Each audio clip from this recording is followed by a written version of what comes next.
రోమిలకు రాసిన పత్రిక 8:26 వచనం సంపూర్ణంగా చదువుకుంటున్నాం.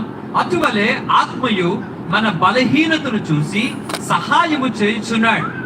అనగా మనము యుక్తముగా ఎలాగూ ప్రార్థన చేయవలనో మనకు తెలియదు గాని ఉచ్చరింప సఖ్యము కాని మూలుగులతో ఆ ఆత్మ మన పక్షముగా విజ్ఞాపన చేయుచున్నాడు. I want you to picture this podium as something that I can see.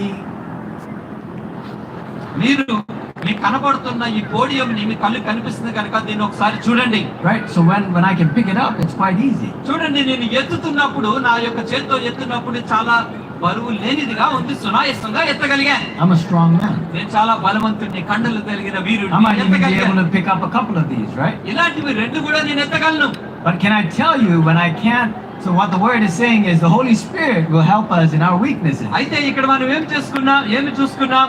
అచ్చవలే పరిశుద్ధాత్మ దేవుడు మన బలహీనతలను చూసి సహాయం చేయుచున్నాడు. Weaknesses are things we do not know, like our future. అంటే బలహీనత అంటే భవిష్యత్తు గురించి మనకు తెలియదు కనుక అది మన బలహీనత. Now this is my future and I can't lift it by myself. ఇది నా బలహీనత, నేను చూడలేను, దాన్ని ఎత్తలేను. But can I tell you, when as the Holy Spirit's help, we can come together.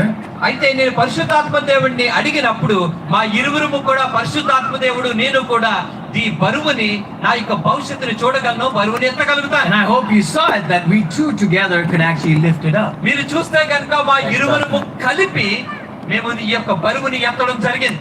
When we accept Christ, this Holy Spirit comes to dwell in us. చూడండి, యేసు ప్రభువుని సొంత రక్షకుడిగా అంగీకరించినప్పుడు పరిశుద్ధాత్మ దేవుడు మనలో నివాసం చేయడానికి ఆయన వస్తారు. So in our prayers, when we don't know the things that we need to be praying for, we can ask the Holy Spirit's help to help us along. ఇలాంటి విషయాలు మర్మాలుగా ఉన్నప్పుడు మనం ఎలా చేయాలో తెలియనప్పుడు పరిశుద్ధాత్మ దేవుడిని అడిగినప్పుడు ఆయన మనకి సహాయం చేస్తాడు. Amen. Amen. The word help in Greek, it means to take hold together against. Greek లో సహాయము అనడానికి అర్థం ఏమిటంటే కలిసి ఎదురుగా పట్టుకోవడం. ఇప్పుడు మనం చూసాం కదండి ఆ విధంగా. So there was a pressure that was put against me and Pastor Nani that enabled us to lift it up. అంటే నేను ఇరువురుము కూడా మా యొక్క శాయశక్తుల ఆ బరువుని ఎత్తడం జరిగింది. And also another way to look at weaknesses is inability to produce a desired result. కాబట్టి గ్రీక్ లో బలహీనతకు అర్థం ఏమిటంటే ఆశించిన ఫలితాన్ని ఇవ్వలేకపోవడం. Sometimes we could be struggling with our health and we have cancer, we really don't know what to pray for. ఏమంటే ఉదాహరణకు మీరు క్యాన్సర్ రోగంతో బాధపడుతున్నప్పుడు ఎలా ప్రార్థన చేయాలో, ఏం ప్రార్థన చేయాలో మనకు తెలియదు. We can say, God, just take this cancer away, but we need to be very specific.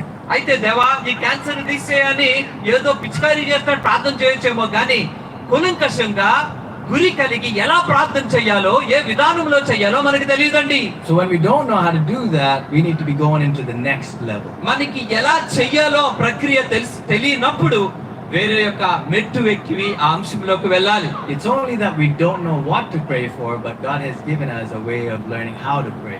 అయితే మనం ఎలా ప్రార్థన చేయాలో తెలియని సందర్భాల్లో ఏ విధానంలో చేస్తే ప్రార్థనకి జవాబు వస్తుందో దేవుడు మనకి ఒక అవకాశాన్ని ఇచ్చి ఉన్నారు. Right? It doesn't mean that we don't know how to pray. It just means that we don't know specifically what to pray. అంటే ప్రార్థన ఎలా చేయాలో తెలియకపోవడం అంటూ కాదండి. కూలంకషంగా గురి కలిగి ఆ పరిస్థితికి ఏ విధానంగా ప్రార్థన చేయాలో మనకు తెలియదు అని అర్థం. I don't want to go into details about how to pray in tongues.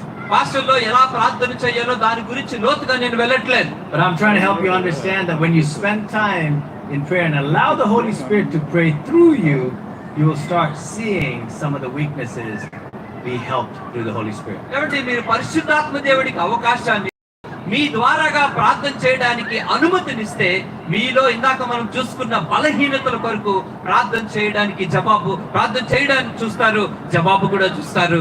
1 Corinthians chapter 14 verse 2. 1 కొరింథీ రాసిన పత్రిక 14వ అధ్యాయం 2వ వచనమండి. For anyone who speaks in a tongue does not speak to the people but to God indeed. ఎందుకంటే భాషల్లో మాట్లాడువాడు ప్రజలతో కాదు దేవునితో మాట్లాడతాడు. Indeed no one understands them. నిజానికి ఎవరు వాటిని అర్థం చేసుకోలేరు. So it's biblical. When somebody is praying in tongues, you're not going to understand them. That's how it was intended. Bible ప్రకారంగా ఇది ఎలాగ చేయబడిందంటే మీరు భాషలో ప్రార్థన చేసినప్పుడు అది ఎవరికి అర్థం కాదు. It says they utter mysteries by the Spirit. వారు ఆత్మ ద్వారా లేదా ఆత్మ వలన మర్మములను పలుకుచున్నారు. Let me say that again. They utter mysteries by the Spirit.